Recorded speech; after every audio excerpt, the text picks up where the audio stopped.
Hi guys, my name is Mohit and मैं आपको कुछ नॉलेज देने जा रहा हूँ जिसमें आप 2023 का एमपीबीसीएस का जो एग्ज़ाम है 17th ऑफ दिसंबर आप उसको क्लियर करने में काफ़ी हेल्प होगी आपकी। एंड मैं जस्ट थोड़ी सी हेल्प करूँगा जिससे आपको मोटिवेशन मिले, जिससे आपको समझने में कोई इशू ना आए। तो ये इंग्लिश मीडियम में मैं समझाने की कोशिश करूँगा। तो मैं ट्राई करूँगा कि मैं आपको हर एक कॉन्सेप्ट को, चीज़ों को बता सकूँ। पहली चीज़ मैं मध्य प्रदेश की बात करूँ तो मध्य प्रदेश के बारे में अगर आप स्टार्टिंग से समझना चाहते हैं तो ये आपके लिए बहुत ही अच्छा रहेगा। मैं ट्राई करूँगा कम से कम चीज़ों में आपको ज़्यादा से ज़्यादा नॉलेज देने की कोशिश करूँ, और अगर मैं कहीं भी मिस करता हूँ तो प्लीज़ आप मुझे बता सकते हैं। ठीक है, अब हम स्टार्ट करते हैं। तो हमारा सबसे पहले अगर मैं मध्य प्रदेश के क्लाइमेट की बात करूँ या ज्योग्राफी की बात करूँ, तो अगर मैं बेसिक से बात करूँ तो ही बेस्ट रहेगा। मैं एंशिएंट जाऊँ, मैं मिडाइवल जाऊँ, वो चीज़ें बेनिफिट नहीं होंगी। हम अपने कॉन्सेप्ट से समझेंगे। इन चीज़ों को समझते हैं। Geography of Madhya Pradesh. मध्य प्रदेश को अब मैं ट्राई करूँगा शॉर्ट में बोलने के लिए एमपी। तो आप होप मैं आपके साथ हूँ और आप भी मुझे थोड़ा सपोर्ट करेंगे। तो मध्य प्रदेश एक, जैसे कि आपको पता है, सब ट्रॉपिकल क्लाइमेट जोन है।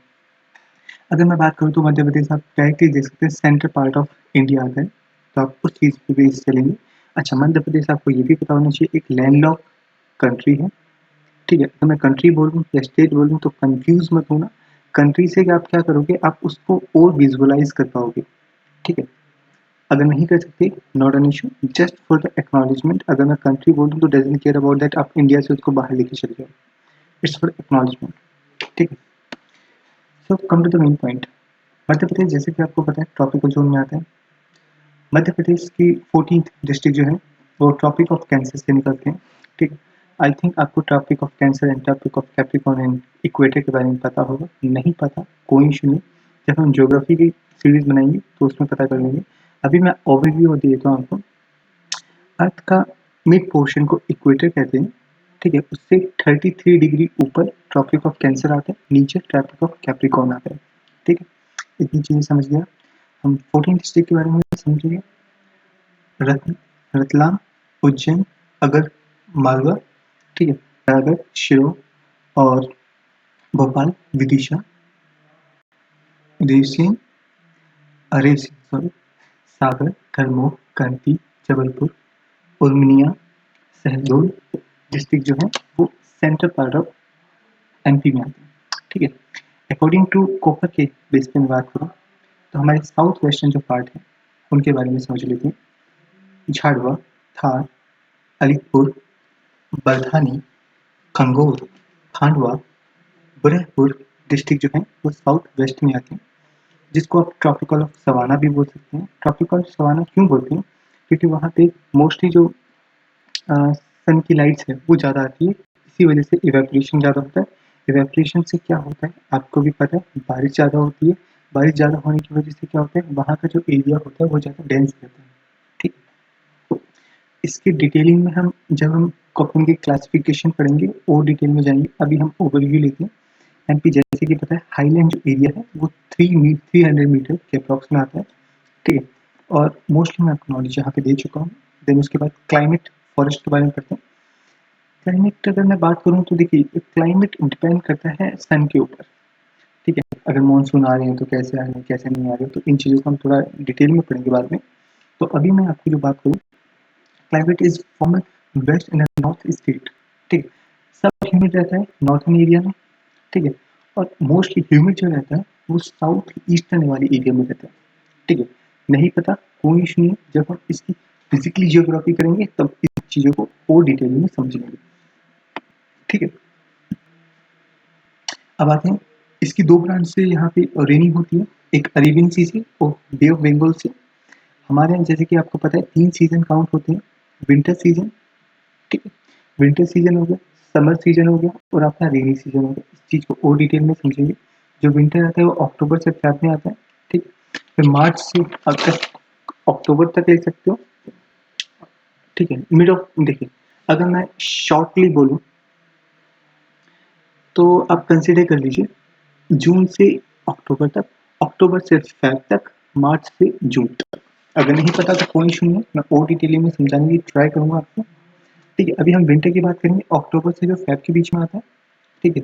इसमें यहाँ पे जो एक्चुअल में दे रखा है 5 to 10 मीटर रेनफॉल होती है। अब विंटर में रेनफॉल क्यों होती है? वहाँ पे तो सनलाइट है नहीं, तो रेनफॉल क्यों होगी? क्योंकि वेस्टर्न डिस्टर्बेंस की वजह से टेम्परेचर वहाँ पे साइक्लोन जनरेट करता है, उसकी वजह से वहाँ पे आती है। ठीक है। अच्छा, ये रबी क्रॉप के लिए हमारे लिए काफ़ी अच्छा होता है। ठीक है। इस टाइप की जो बारिश होती है महावत कहते हैं इसको। ठीक है। अब ट्राई करेंगे यहाँ की जो क्लाइमेट है वो किस किस से अफेक्ट होते हैं, अफेक्टिंग हम फैक्टर को पढ़ने की कोशिश करेंगे। मोस्टली क्या होता है, बे ऑफ बंगाल की वजह से। ठीक है। हिमालय नॉर्थ में हमारे इस वजह से प्लेट्यू है, हिल्स ऊपर है, टॉप पे साउथ में। और रिलीफ फीचर के बारे में पढ़ेंगे, काल बैशाखी के बारे में पढ़ेंगे, समर स्टॉर्म के बारे में पढ़ेंगे। समर स्टॉर्म अभी जस्ट मैंने आपको बताया वेस्टर्न डिस्टर्बेंस की वजह से हुआ था, वो चीज़ों को हम कैच करने की कोशिश करेंगे। Effective of savannas and south monsoon के बारे में पता करेंगे। और जैसे कि पता है कोई भी कॉन्टिनेंट अगर लैंडलॉक होता है तो उसका भी हीट प्रोसेस करता है वहाँ पे, उन चीज़ों को समझने की कोशिश करेंगे। और डिस्टेंस ऑफ सी के डिस्टेंस से भी होना एक प्रॉब्लम है। अच्छा, इन चीज़ों को और डिटेल में समझने के लिए अभी हम ओवरव्यू निकाल रहे हैं। अगर हम और डिटेल में समझने की कोशिश करेंगे तो ये लेक्चर थोड़ा ज़्यादा बड़ा हो जाएगा। ठीक। मार्च टू मिड ऑफ आप जून की बात करें तो इस टाइम में समर रहता है। ठीक है। अगेन दोबारा आपको समझाने की, आई होप इतनी चीज़ें आपको समझ में आ गई होगी। ठीक है। अब मार्च के टाइम क्या होता है, पोजीशन जो होती है सन की वो क्या होती है, ट्रॉपिक ऑफ कैप्रिकॉर्न के पास में होती है। ठीक है। अगर वहाँ पे होगी, देखो ध्यान से समझने की कोशिश करना। अगर नदर्न एरिया में आप मान के चलो समर है, ठीक है, समर है तो आपका ट्रॉपिक ऑफ कैप्रिकॉर्न का, सॉरी ट्रॉपिक ऑफ समर में हीट ज़्यादा होगी। दैट मीन्स आपका जो सन होगा वो कहाँ पे होगा, सिंपल सी चीज़ है, ट्रॉपिक ऑफ कैंसर में होगा डेफिनेटली। ठीक है। और वहाँ पे टेम्परेचर क्या करेगा, इंक्रीज करेगा, एयर प्रेशर कम करेगा। रीजन क्या है, देखिए अगेन अगर मैं ज्योग्राफी के थोड़ा और डेप्थ में जाने की कोशिश करूँ, लाइट जहाँ लेट्स सपोज सन की लाइट जहाँ पे भी जाती है वहाँ पे एयर की फॉर्मेशन करती है। एयर फॉर्मेशन कैसे करती है, लेट्स सपोज यहाँ पे लाइट चल रही है, पानी की तरफ लाइट गई, रिफ्लेक्ट हुई तो इवेपोरेशन हुआ, इवेपोरेशन को पानी में गैसियस फॉर्म में कन्वर्ट कर दिया। ठीक है। अगर यहाँ से समझना, जहाँ पे गैसेस से हवा में होगा, देखिए वाटर जो होता है वो डेंस होता है, एयर जो पार्टिकल्स होते हैं वो क्या होते हैं, लेस होते हैं। अगर कभी भी देखिए ना आप, जहाँ पे हीट ज़्यादा होगी वहाँ की हवा क्या करेगी, ऊपर जाएगी और वहाँ पे कौन कवर कर लेगा, वो कर लेगी डेंस वाली आपकी एयर्स। ठीक है। और समझाने की कोशिश मैं करूँगा। ठीक है। अगेन मैं आपको ट्राई करने की कोशिश करूँ, जब भी आप देखेंगे हमेशा एक चीज़ को आप बेसिक समझना, जो हवा हल्की होगी वो ऊपर जाएगी, इसका मतलब वो गैस में। ठीक है। जो हवा डेंस होगी उसके साथ हो सकता है पानी के पार्टिकुलेट्स हों। पार्टिकुलेट्स होने का मतलब क्या है, वो हवा जो है वो थोड़ी भारी है। ठीक है। अच्छा, इसी से इनडायरेक्टली साइक्लोन का भी फॉर्मेशन होता है, वो मैं बाद में आपको बताऊंगा। Come to the main point, May of month में आपका जो होता है वो सबसे ज़्यादा हीट वाला एरिया होता है, और ऐसा कहा जाता है कि 40% डिग्री तक सेल्सियस तक आपका जो टेम्परेचर है वो जा सकता है। ठीक है। और रिसेंटली 1995 में ये ऑब्जर्व किया गया, विदिशा डिस्ट्रिक्ट में 48.90 सेल्सियस का टेम्परेचर कन्वर्ट किया गया है। तो मे मंथ 1995 में आप हाईएस्ट टेम्परेचर बता सकते हो कहाँ का है, विदिशा का। ठीक है।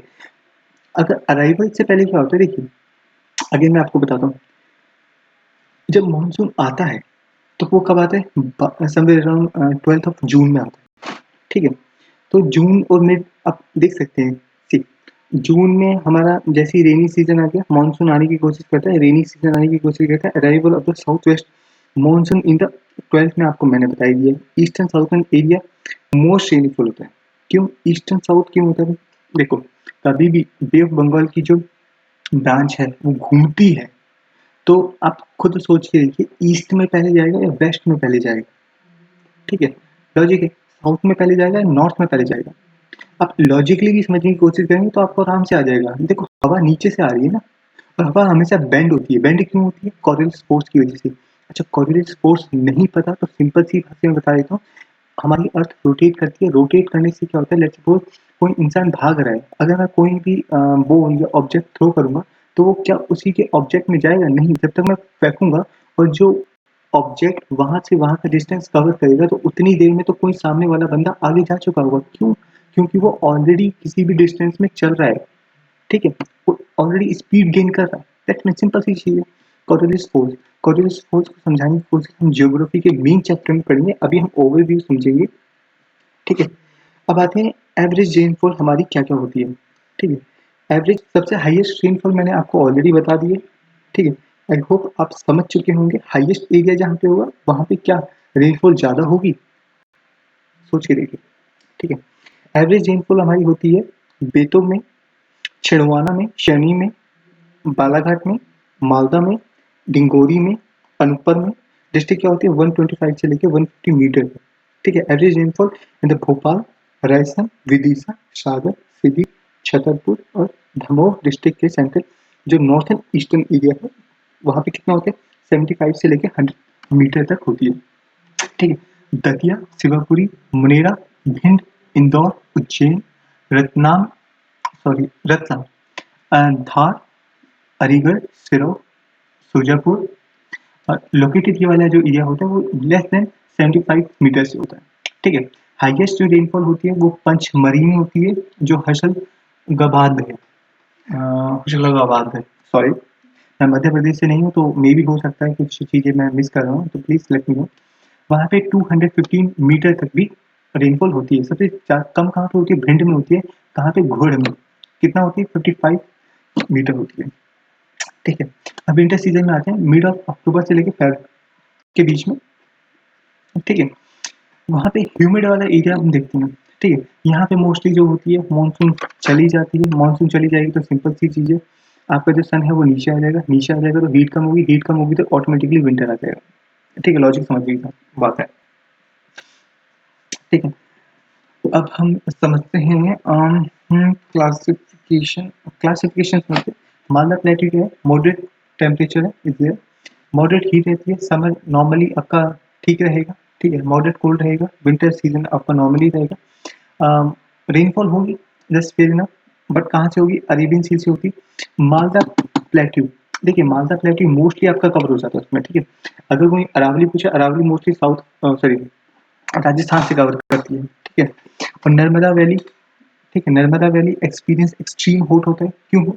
ठीक है, बताना मुझे क्यों हॉट होता है समर में। और मॉडरेट होता है, मॉडरेट होगा आपका कोल्ड विंटर्स में।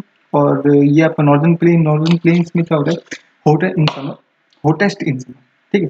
हॉटेस्ट इन समर, कोल्ड में विंटर रहता है, ठीक है। फिर बाघेल प्लेट्यू में भी सेम रहता है, सतपुड़ा हिल्स में भी मोर ओवर सेम ही रहता है, ठीक है। अच्छा, अभी तक हमने यहाँ पे क्लासिफिकेशन इन क्लाइमेट्स के बारे में पढ़ा, ठीक है। अब हम ट्राई करते हैं आपका समझने के लिए, अब मैं प्रोजेक्ट के बारे में बात करूँगा, रिवर्स के बारे में, ठीक है। अगर मैं रिवर्स की बात करूँ, प्रोजेक्ट क्या चल रहे हैं क्या नहीं चल रहे ज्योग्राफी में, आप क्लाइमेट तो आपने पढ़ ही लिया है, ठीक है। कितनी रिवर्स हैं कितनी रिवर्स नहीं है, कौन सी रिवर में कौन सा प्रोजेक्ट चल रहा है, कौन से रिवर में नहीं चल रहा है, तो सब अराउंड ये चीज़ें हम यहाँ पे समझने की कोशिश करेंगे, ठीक है। तो कंप्यूटर मेरे पास ज़्यादा है नहीं, तो हम रेक्टिफाई विद इन 2-3 मिनट्स में कर लेंगे, 2-3 मिनट्स नहीं, I think 5 to 15 minutes approx लगेंगे, ठीक है। मेजर इरिगेशन पावर प्रोजेक्ट, ठीक है, मध्य प्रदेश के इरिगेशन प्रोजेक्ट के बारे में हम पढ़ने की कोशिश करें। मेजर इरिगेशन प्रोजेक्ट जो होते हैं मोर देन 10,000 हेक्टेयर्स, ठीक है। एंड जहाँ पे कैनाल्स हो गया, मल्टी प्रोजेक्ट हो गया आपके।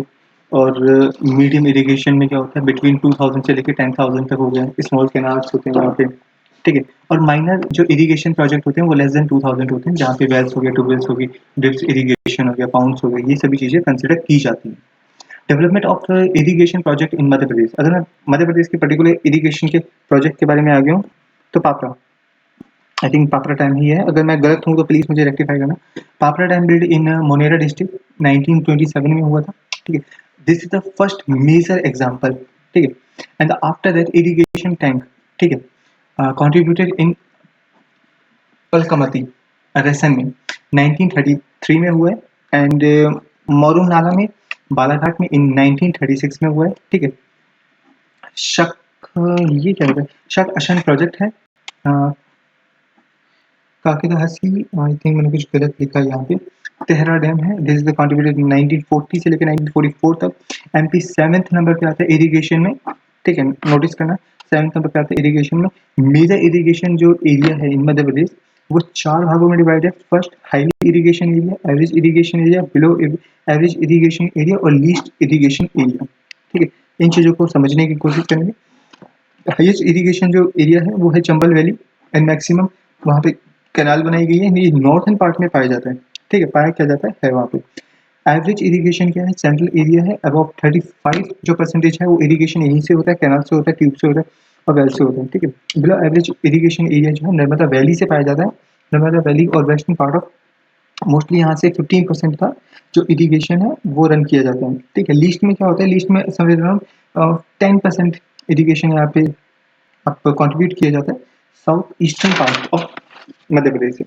ठीक है, और means of irrigation in Madhya Pradesh.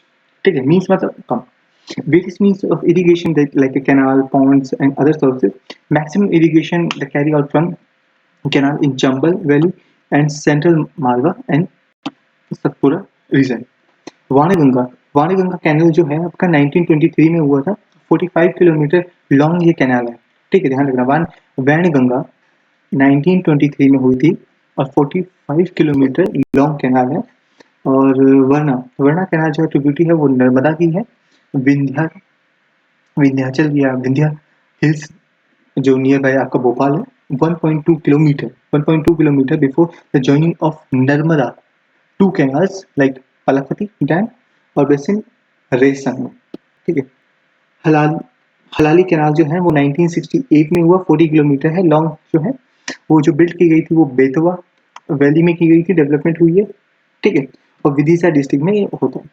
Tawa canal, Tawa canal जो है कन्फिगरेशन ऑफ तवा एंड डेंडवा रिवर, डेनवा रिवर कौन सी रिवर है मुझे नहीं पता। एंड होशंगाबाद 197 है, 1.97 है, मुझे चेक करना पड़ेगा। फ्रॉम द डैम 3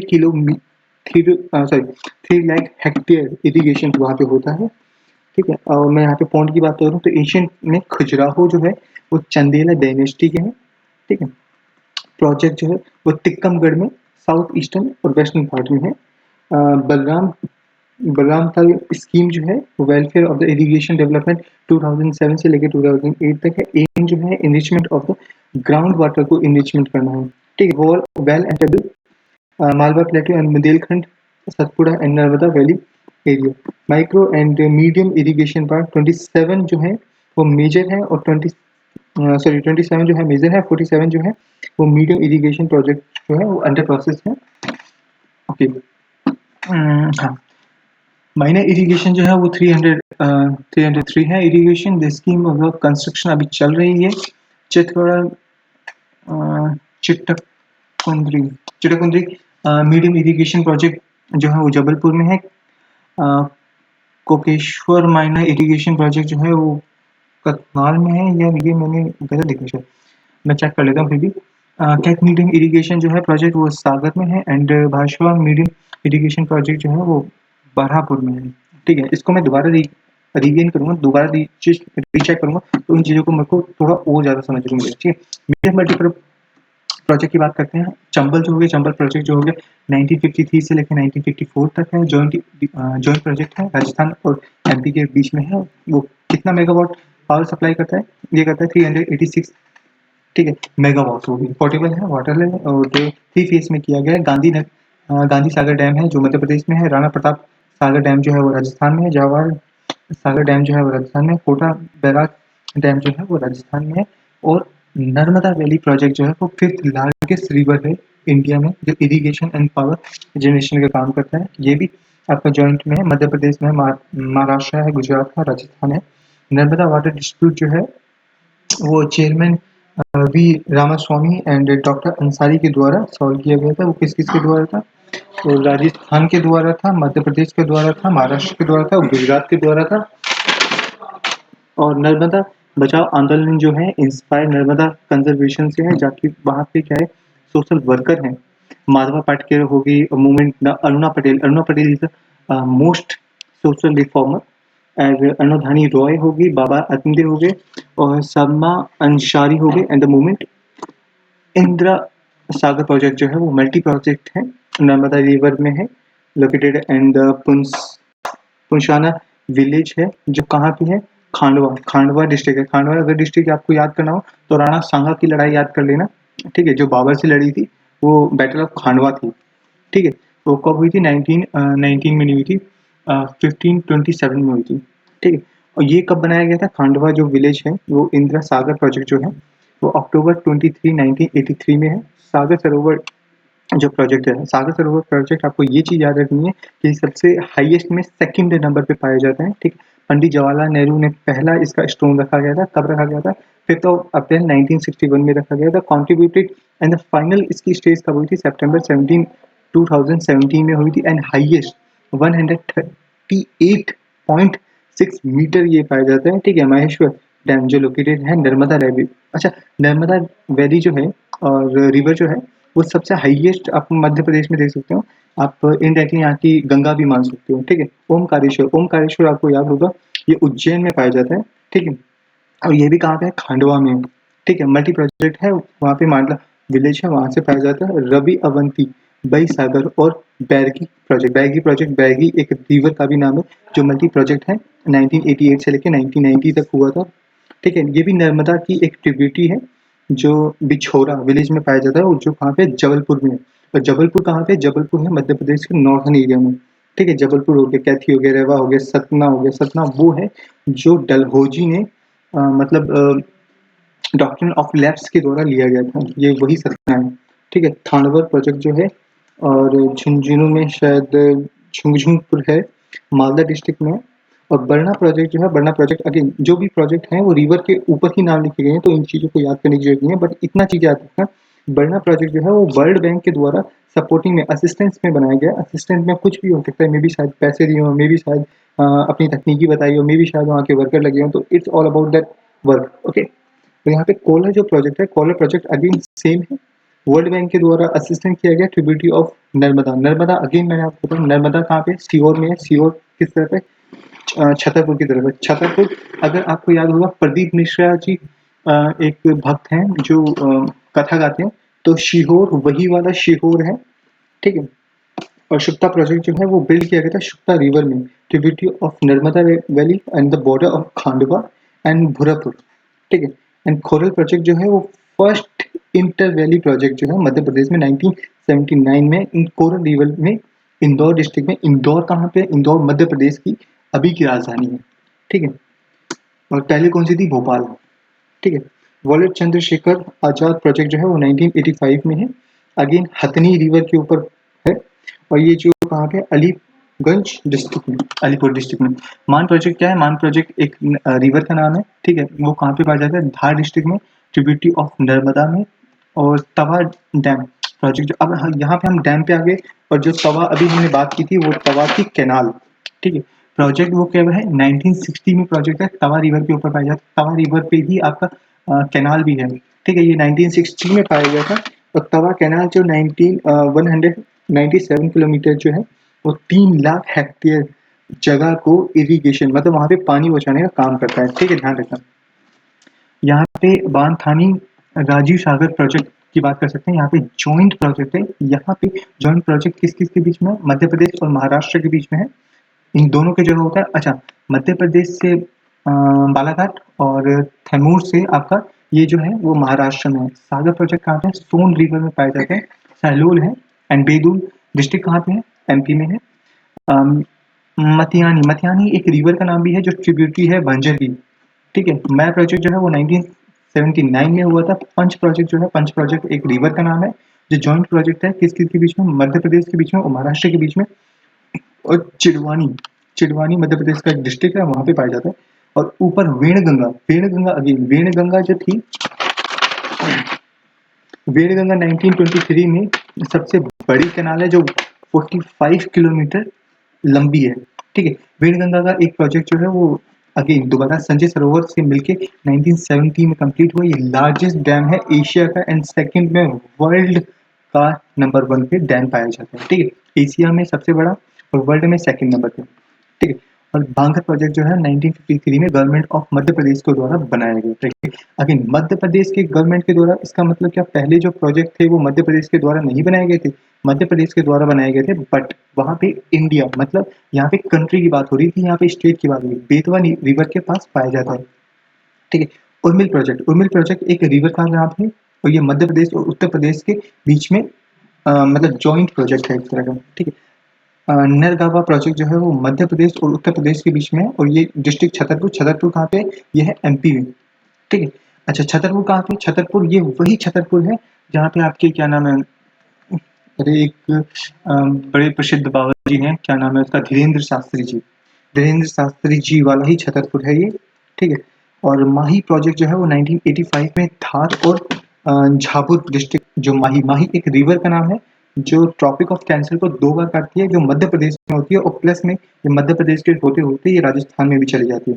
सिंध और मोहनी सागर जो प्रोजेक्ट है वो 1972 से लेकर 1973 में बनाया गया था। सिंध एक रिवर का नाम भी है। सिंध वो रिवर नहीं है जो पाकिस्तान में पाई जाती है, सिंध ये रिवर है जो मध्य प्रदेश में पाई जाती है। ये डिस्ट्रिक्ट ऑफ शिवपुरी।